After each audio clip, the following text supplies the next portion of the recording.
implementasi HAM di Indonesia.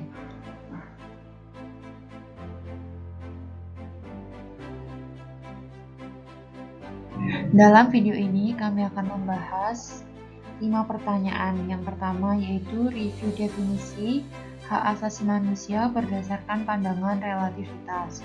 Yang kedua yaitu definisi hak asasi manusia berdasarkan pandangan universalitas. Yang ketiga, review jaminan hak asasi manusia dalam Konstitusi Undang-Undang Dasar 1945. Yang keempat, bagaimana implementasi hak asasi manusia dalam menjamin kebebasan beragama di Indonesia. Yang terakhir yaitu sertakan pandangan kelompok kami dalam melihat kejadian tersebut, bagaimana solusi atas pelanggaran hak asasi manusia yang terjadi. HAM atau hak asasi manusia menurut pandangan relativitas memandang bahwa HAM itu berbeda-beda, terbatas pada wilayah tempat tinggal dan kebudayaan. Apa yang menjadi hak bagi satu kelompok masyarakat belum tentu menjadi hak bagi kelompok masyarakat yang lain. Atau daftar-daftar HAM yang sudah dirumuskan tidak bisa begitu saja diambil oleh kelompok masyarakat yang lain. Hak asasi manusia berdasarkan pandangan universalitas.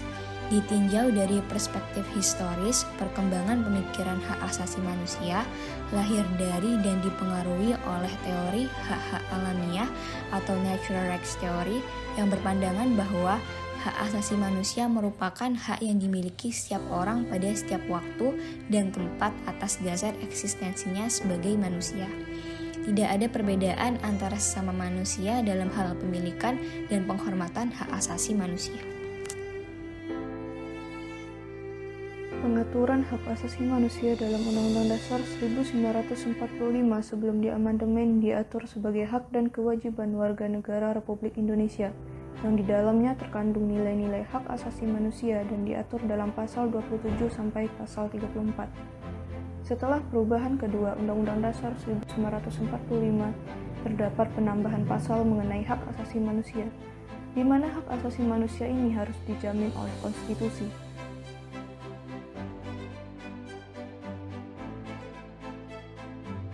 Penambahan tersebut dalam Undang-Undang Dasar 1945, yakni bab 10A tentang hak asasi manusia dari pasal 28A sampai pasal 28J yang mengatur hak untuk hidup, hak berkeluarga dan melanjutkan keturunan, hak mengembangkan diri, hak memperoleh keadilan, hak atas kebebasan pribadi, hak atas rasa aman, hak atas kesejahteraan, hak turut serta dalam pemerintahan, hak wanita, dan hak anak.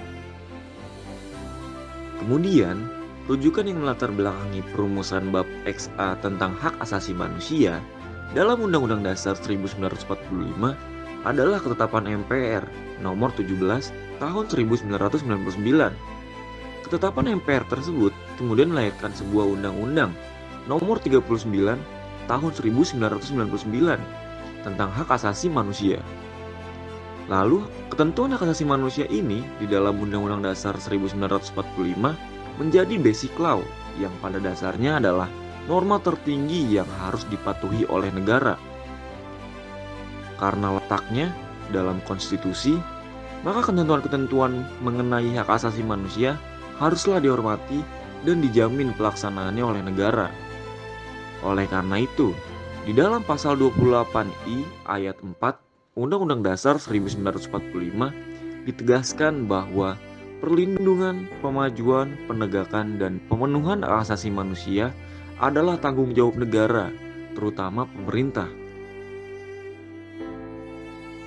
Kebebasan beragama merupakan hak setiap warga negara. Hak untuk beragama menjadi hak asasi manusia yang tidak dapat dikurangi dalam keadaan apapun. Bahkan, kebebasan untuk memeluk kepercayaan sudah tercantum dalam pasal 28E ayat 2 Undang-Undang Dasar 1945 yang berbunyi, setiap orang berhak atas kebebasan meyakini kepercayaan, menyatakan pikiran dan sikap sesuai dengan hati nuraninya. Indonesia juga menjamin kebebasan beragama dengan Undang-Undang Nomor 39 Tahun 1999 tentang Hak Asasi Manusia, terutama pasal 22 dan 70. Pasal 22 berisi 1. Setiap orang bebas memeluk agamanya masing-masing dan untuk beribadah menurut agamanya dan kepercayaannya itu.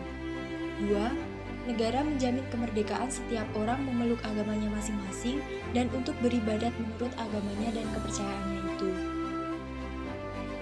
Sedangkan pasal 70, dalam menjalankan hak dan kewajiban, setiap orang wajib tunduk kepada pembatasan yang ditetapkan oleh undang-undang dengan maksud untuk menjamin pengakuan serta penghormatan atas hak dan kebebasan orang lain untuk memenuhi tuntutan yang adil sesuai dengan pertimbangan moral, keamanan, dan ketertiban umum dalam suatu masyarakat demokratis.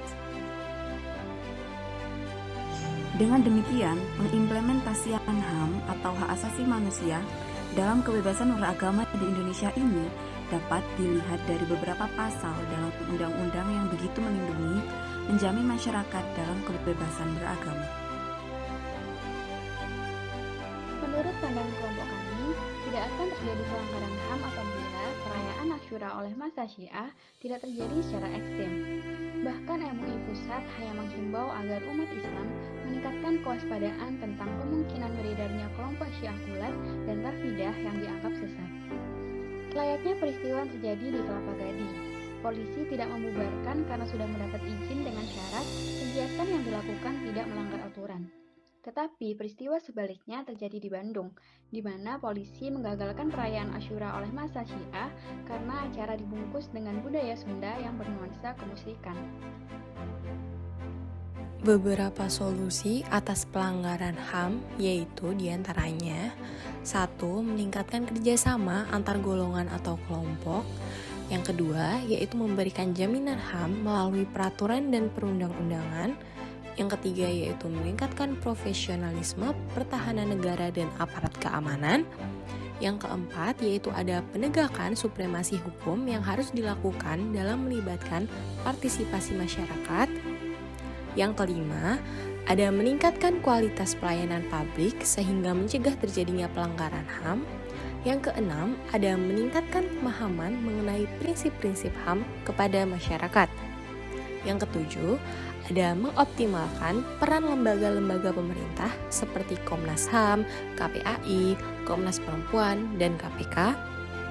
Yang kedelapan, ada meningkatkan pengawasan dari lembaga politik dan masyarakat. Yang kesembilan, ada menegakkan HAM dengan berbuat baik seperti bertoleransi antar sesama dan memupuk sikap tenggang rasa. Yang kesepuluh, ada meningkatkan persatuan dan kesatuan sehingga setiap orang memiliki rasa yang erat satu sama lain.